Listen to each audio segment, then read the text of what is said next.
Eligibility एक ऐसा word जो हमारी लाइफ में सक्सेस और हैप्पीनेस को डिफाइन करता है। आप कहीं भी एडमिशन लेना चाहते हैं तो सबसे इम्पोर्टेंट है एलिजिबिलिटी क्राइटेरिया को मीट करना। अगर आप अपने स्टार्टअप को सक्सेसफुल बनाना चाहते हैं या आपको कुछ भी प्राप्त करना है, कुछ भी अटेन करना है, तो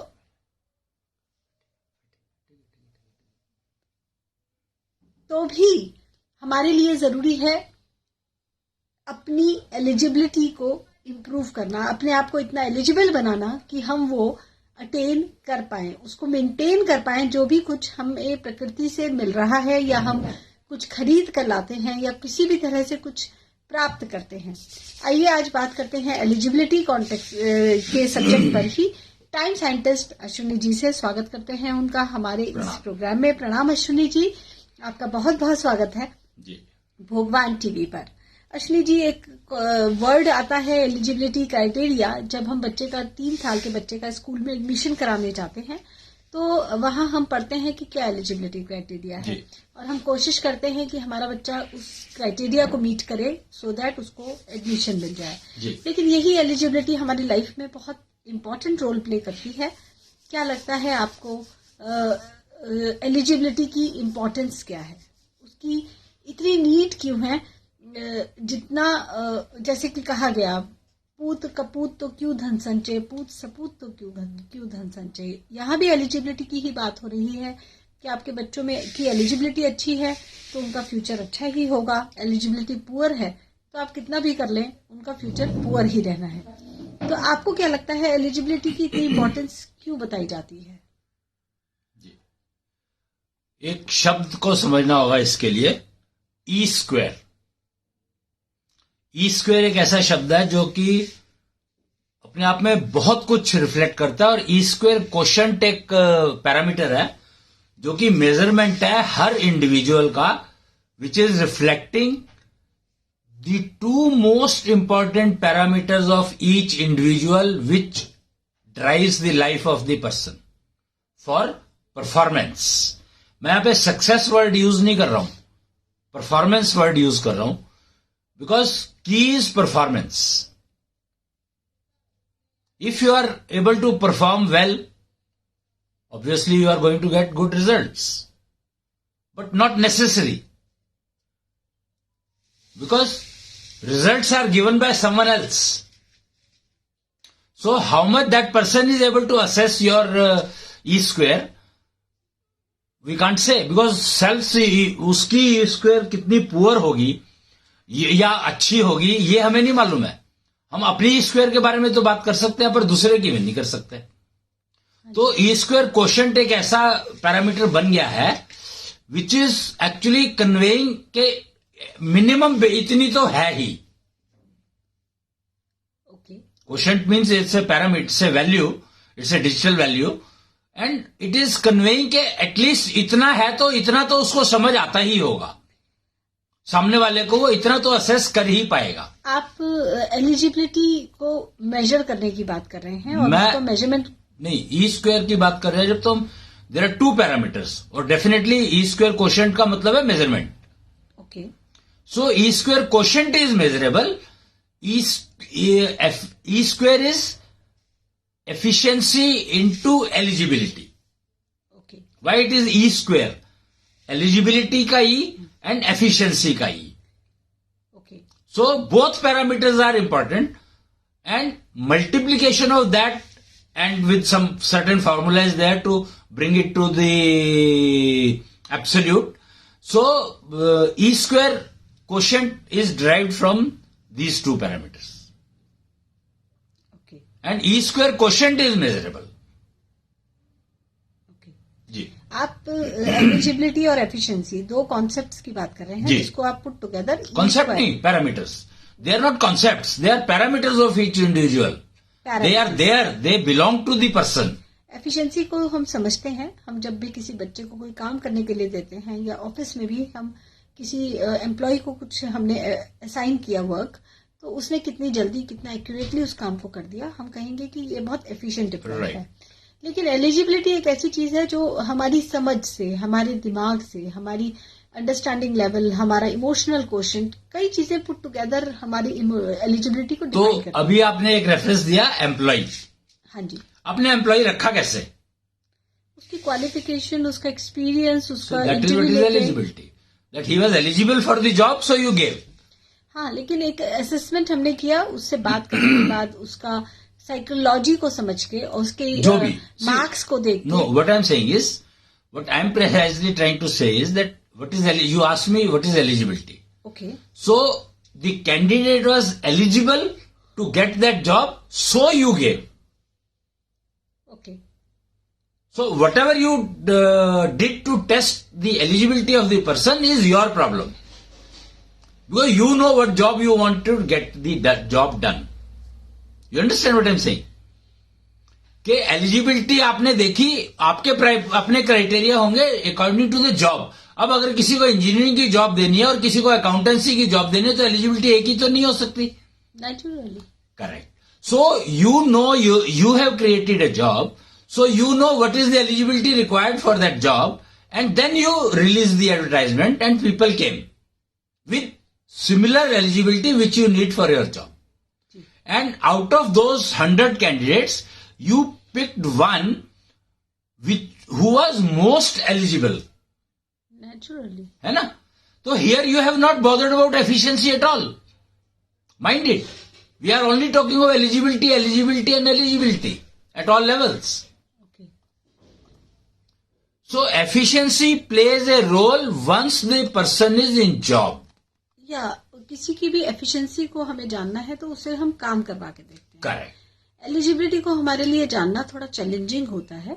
Naturally, because job, you know the job, that this is the job, this kind of eligibility criteria is for that, but you cannot get, or you are not able to get the exact eligibility, exact person or exact eligible person who is able to meet the entire parameters of the job. लेकिन अश्विनी जी, जो किसी person की psychology, उसका जो thinking का तरीका है, जो उसके इमोशनल क्वोशंट है, ये over the period of time बनती हैं। Correct. उसकी फैमिली बैकग्राउंड कैसा है, Right. उसका फ्रेंड सर्कल Right. कैसा है, अपब्रिंगिंग कैसी Right. है, तो इसको चेंज हम नहीं कर सकते। Right. इसको बच्चे क्या करते हैं, या नॉर्मली मार्केट में क्या चलता है कि हम अपने सॉफ्ट स्किल्स को इम्प्रूव करें, Right. हम अपने कम्युनिकेशन स्किल्स पे काम करें, बॉडी लैंग्वेज को ठीक रखें, and we will get the job. No, that is the problem. That we have taken very, very wrong path. Job, the body language is something which can be fabricated. So it will not reflect your truthness, and even if you get the job because of your body language, you are bound to fail in the job, and then you will crib के मेरे को मेरी deserve में जो करता था वो नहीं मिला. So don't go for body language, don't go for emotional quotient.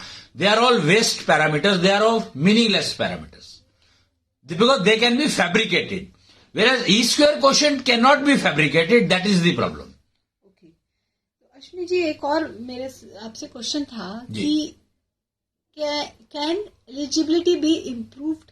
क्या अपनी एलिजिबिलिटी को इम्प्रूव किया जा सकता है? Here you can see कि चलो, when you are employing a person, you know the eligibility criteria because you know the job, so you have fixed up the eligibility criteria. But when the newborn has come into your womb, अगर female की गर्भ में जब बच्चा आ जाता है तो eligibility कहां गई? Have you ever bothered कि उसकी एलिजिबिलिटी इतनी होनी चाहिए कि वो मेरे पास आए? नहीं, ये तो हम डिसाइड ही नहीं कर सकते। Correct. So there is no reason, no way of defining eligibility. It is there. You have that. It's a seed capital. You are born with certain eligibility level. That is your seed capital. And obviously, the seed can be grown to a tree. Means eligibility is like a seed. Eligibility, what you are born with is a seed. Okay. If you have that seed, eligibility in the form of seed you have. And you can make it tree of any size, giving any kind of fruit. That is your choice. Okay, जी. So यानी कि we decide कि हमारी eligibility किस direction में बढ़े और कैसे बढ़े. Correct. So if you know the seed, see the key is that if you know the seed, your eligibility seed, and you know your life map, okay, and if you know your HO map, then you can definitely grow the seed what it should be. अगर आम का पेड़ बीज है आपके पास तो उस पर आप नीम बोने की कोशिश मत करो. So it is best that you understand what kind of seed, eligibility seed I have, which is possible using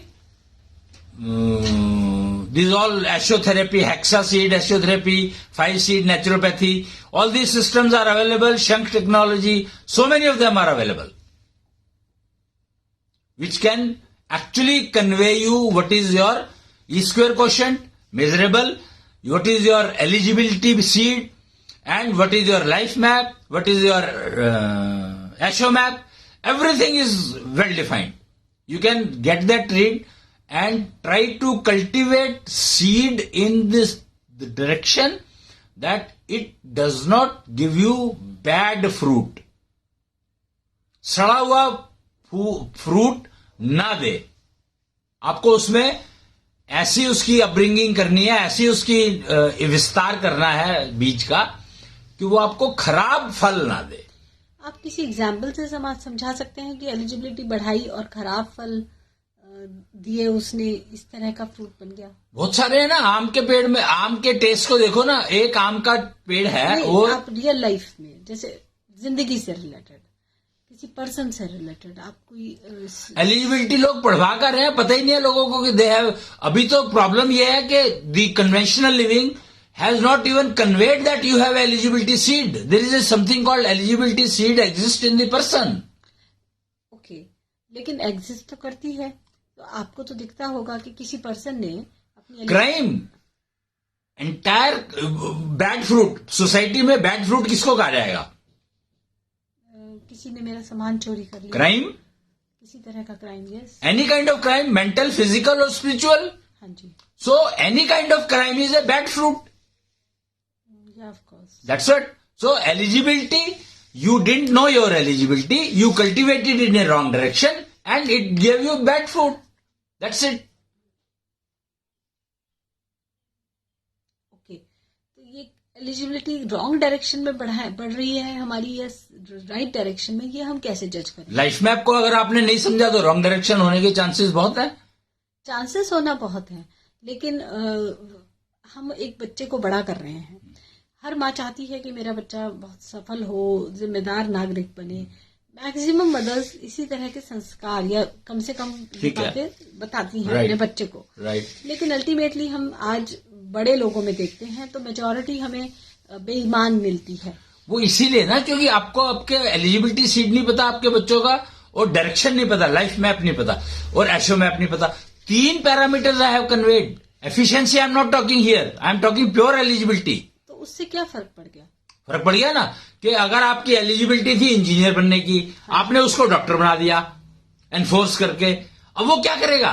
he is totally confused.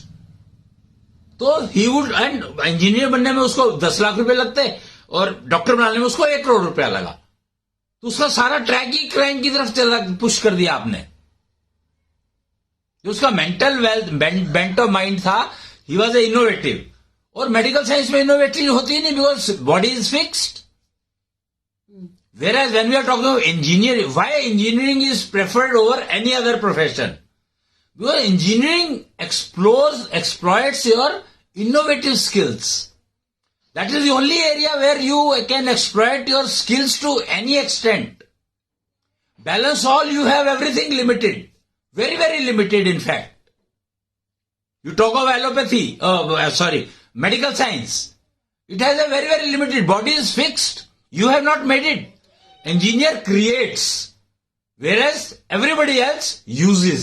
Try to understand the difference between the two. That engineer creates, fabricates, which no one else can.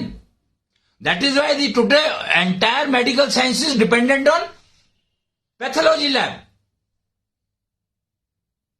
If the instrument is giving you wrong results, you have no choice. Doctor have no control over it. Nothing they can do. अगर एक कोई बहुत अच्छा instrument बनाता है और एक गलत डायरेक्शन में बनाता है इंस्ट्रूमेंट कोई, और वो इंस्ट्रूमेंट रिजल्ट काम करता है बहुत और उसकी अच्छी पब्लिसिटी की जाती है और खरीद करके यूज किया जाता है, डॉक्टर के कंट्रोल में कुछ है ही नहीं. आज अगर शुगर का डायबिटीज का मीटर जो है मैं बना दूं, एक ऐसा बना दूं, या कोई भी इंजीनियर बना दे, इंजीनियर बना सकता है, बना दे, तो हर इंसान की डायबिटीज खत्म हो जाएगी. कैसे हो जाएगी? क्योंकि डायबिटीज में पैरामीटर बताना है, वैल्यू बतानी है, उस वैल्यू के नीचे नीचे आएगी सबकी वैल्यू. मेजरमेंट कर लो किसी की भी. अरे आप किसी मशीन के थ्रू अपनी बॉडी के पैरामीटर्स थोड़े ही बदल सकते हैं. बदलने की जरूरत नहीं है ना. अच्छा आप बताओ मेरे को कि डायबिटीज का आज जो मीटर है वो क्या करता है? वो आपकी बॉडी का blood sugar level correct measure करके करेक्ट. बताता है. तो ब्लड शुगर लेवल की उसने लिमिट कैसे फिक्स करी? ये रिसर्च के बाद निकल कर आया. किसने रिसर्च की? पहले साइंटिस्ट ने, रिसर्चर्स ने. कौन साइंटिस्ट? ये सारे के सारे, वो इंस्ट्रूमेंट ही नहीं होता तो रिसर्च कहां पर करते? तुम बात को समझो कि अगर वो मान लो डायबिटिक मीटर नहीं होता तो रिसर्च किस चीज पे करते तुम? तो the foundation of research is only that meter, right to understand. फिर तो an engineer is defining the medical science, total medical science. और इंजीनियर को मेडिकल साइंस का ए नहीं पता, बी नहीं पता, कुछ नहीं पता. तो entire medical science today is totally dependent on an engineer who has fabricated A system which is God knows what is the implications of that system. That is the reason that we have got stuck into data mining. That is our biggest problem, that we have to go for artificial intelligence, because natural intelligence is saying कि ये ठीक है, पर artificial intelligence कहता है नहीं ये ठीक नहीं है, ये गलत है, and you start following गलत. Because artificial intelligence is totally dependent on data. तो डेटा, और डेटा इंजीनियर दे रहा है, तो इंजीनियर डिसाइड्स कि मेरे को डायरेक्शन, किस डायरेक्शन में सोसाइटी को लेकर जाना है. अगर उसका क्रिमिनल माइंड है तो सोचो वो क्या कर रहा होगा. Imagine why crime is not finishing. Engineer क्योंकि वो डॉक्टर बनना चाहता था और वो पैसे नहीं थे तो वो इंजीनियर बन गया, दिमाग था, सब कुछ था, तो he started taking revenge from doctor medical line कि मैं डॉक्टर बनना चाहता था, मुझे डॉक्टर नहीं बनने दिया सोसाइटी ने, because I didn't have money, so I would like that entire medical science should be dependent on me. और उसने एक मीटर क्रिएट कर दिया. Can you imagine where we are living, what area we are living. यानी कि dissatisfaction life में आ जाता है, जिसकी वजह से क्राइम डेवलप होता है. और डिससेटिस्फैक्शन लाइफ में आता है क्योंकि मदर ने समझा ही नहीं कि मेरे बच्चे की सीड कैपिटल क्या है. पेरेंट्स ने, प्रॉब्लम यही है कि बच्चे ने और पेरेंट्स ने, नो वन नोज कि there is something called seed capital. Everybody knows के बिजनेस कर रहे हैं सारे के सारे और सीड कैपिटल की बात करते हैं, but when the individual comes, the human race comes, they are not talking about seed capital. I am surprised. Everybody is born with certain seed capital. और खाली हाथ आता है, खाली हाथ चला जाता है. भैया निकलो इस कबाड़ से, निकलो कबाड़ से, come out of it, start talking about seed capital of the individual, what is born with. बच्चा कैसे आता है वो प्रक्रिया सबको पता है. वो प्रक्रिया गा गा के सोसाइटी में हाल खराब कर दिया फीमेल्स का, बेचारी का. एंड बच्चा और मां नाभि से जुड़े होते हैं, उसके बारे में कोई बात नहीं करता. एवरीबडी नोज के ये फैक्ट है कि नाभि से जुड़े होते हैं. नाभि कहां से आ गई बीच में भी? अगर तुम जिस प्रोसीजर की बात करते हो कि बच्चा उससे आता है, इंटरकोर्स से आता है, सेक्स से आता है, तो तुम मतलब बच्चा का नाभि कहां से आ गई रोल में? नाभि का रोल कहां से आ गया? माँ के अंदर ही प्लेसेंटा नाम का एक ऑर्गन डेवलप होता है. अरे बात वो नहीं हो रही है, बात हो रही है कि बच्चा कैसे, वो जुड़ कैसे, नाभि से नाभि कैसे जुड़ गई. मतलब हैरान करने वाली बात यह है. और टोटल आज की तारीख में आप you search Google, it will tell you कि पता नहीं नाभि में क्यों दर्द होता है प्रेग्नेंट लेडी की।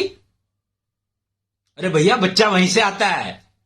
ये तो अपने आप में बहुत अजीब सा वही एग्जैक्टली क्योंकि सीड कैपिटल के बारे में जानकारी नहीं है किसी को। प्रॉब्लम यही है कि सीड कैपिटल के बारे में जब आप रिसर्च करना शुरू करोगे तो आपको 1 मिनट में समझ आ जाएगा कि बच्चा कहां से आता है। Just 1 minute. आपने अभी एक और शब्द लिया, एशोमैप।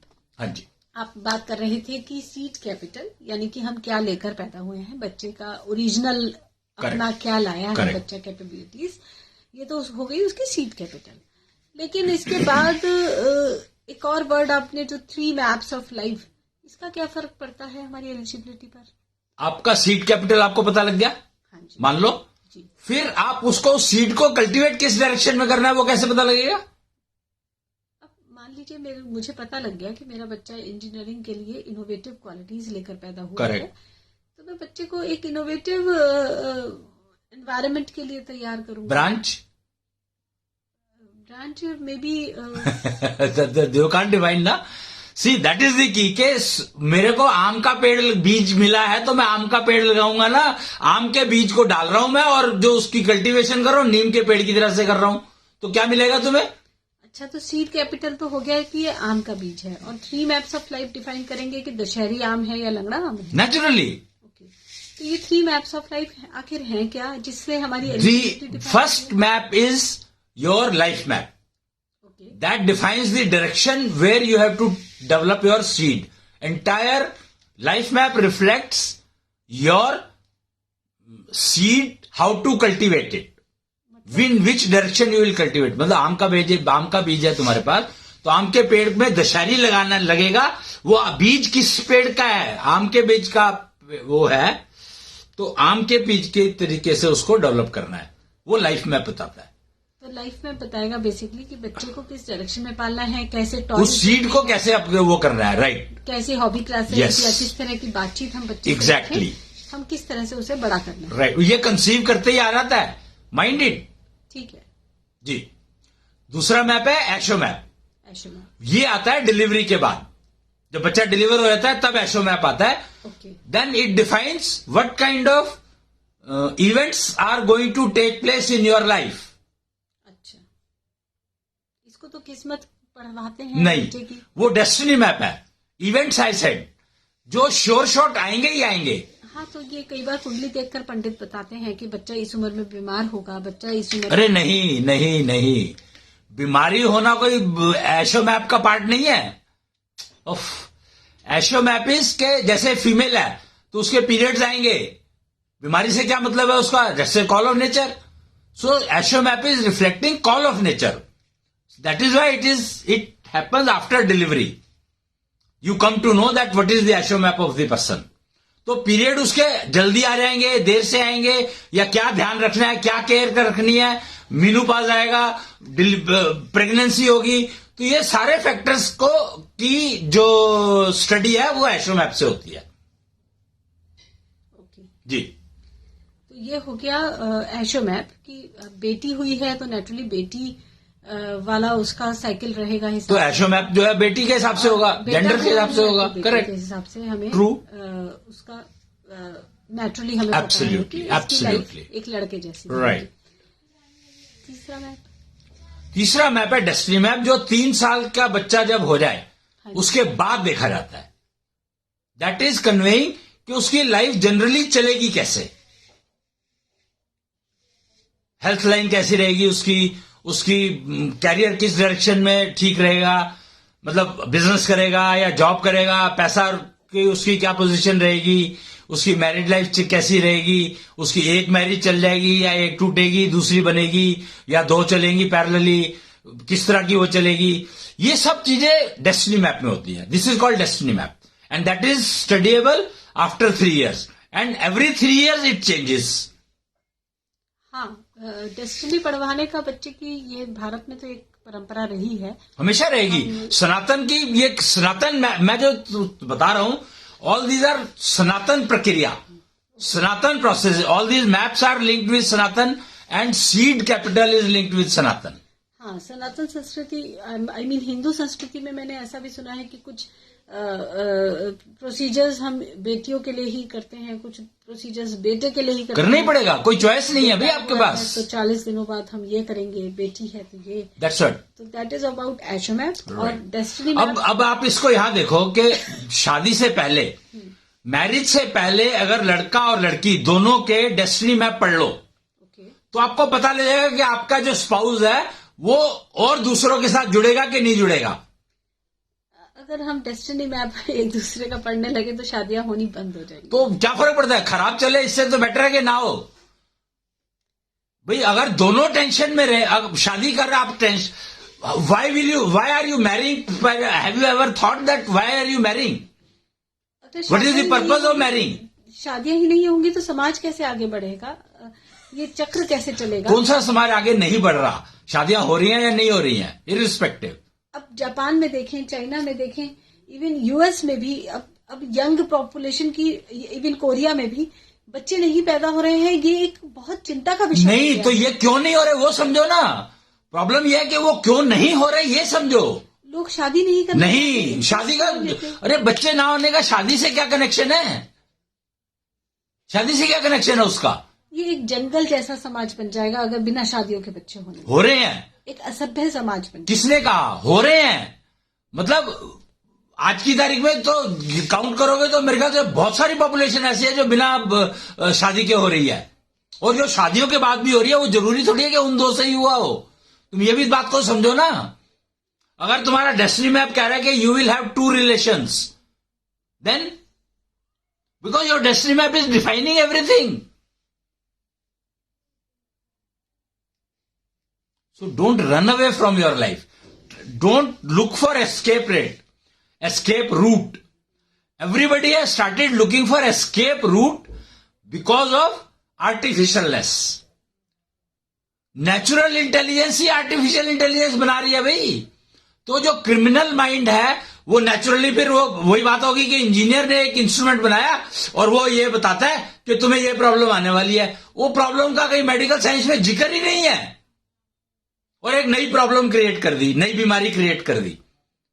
दिस इज हाउ नई नई बीमारियां आर क्रिएटेड। तो यानी कि आपका सजेशन ये है कि जब हम किसी से शादी करने जाते हैं तो उसकी डिग्री, क्वालिफिकेशन, ये सब तो हम देखते हैं, उसका फैमिली बैकग्राउंड देखते हैं, उसकी वो बेकार की चीजें हैं, उनको देखने का कोई फायदा नहीं। दे आर ऑल चेंजेबल, मतलब दे आर ऑल चेंजेबल। अब आपको अगर मान लो कल को पता, आज शादी की आपने और परसों पता लगा आपको कि वो लड़की जो है अडॉप्टेड थी, उसकी अपनी बेटी नहीं थी, अब क्या करोगे? तुम्हारा फैमिली स्ट्रक्चर, तुम्हारा सारा का सारा वो सारा हिल गया ना, बेकार हो गया कि नहीं हो गया? जॉब कर रहे थे तो बहुत अच्छी जॉब थी, शादी होती जॉब टूट गई तो लड़की को ब्लेम कर दिया, जब से तू घर में है, जब से कलेश चल रहा है, मेरी जॉब भी छूट गई। Is that female responsible for that? और your ineligibility, you took the job by paying cash and you are not eligible for the job, but just to get married you took that job by paying bribe. समझ कर देखो, सोच कर देखो कि तुम किस लाइन पर चल रहे हो, कहां जा रहे हो। ओके, तो हमें एक्चुअली डेस्टिनी मैप पढ़ना चाहिए उस पर्सन का, या पढ़वाना चाहिए, या एफिशिएंसी और एलिजिबिलिटी पैरामीटर्स आपने। अगर डेस्टिनी मैप तो बहुत अच्छा है और उसके बेचारे की मैरिज करने की योग्यता है नहीं, अब क्या करोगे? डेस्टिनी तो बताएगी कि उसके हाथ में एक शादी है या 2 शादी है। बात शादी की नहीं हो रही है, शादी के बाद क्या? घर में कलेश क्यों होते हैं? क्योंकि डेस्टिनी में लिखा होता है। नहीं, डेस्टिनी में नहीं लिखा होता। हमारी बीमारी थी, हमने छुपाई। डेस्टिनी में लिखा होता है हेल्थ कैसी रहेगी, तो डेस्टिनी में नहीं लिखा था कि तेरे को ये बीमारी है और तू छुपा लो इसको।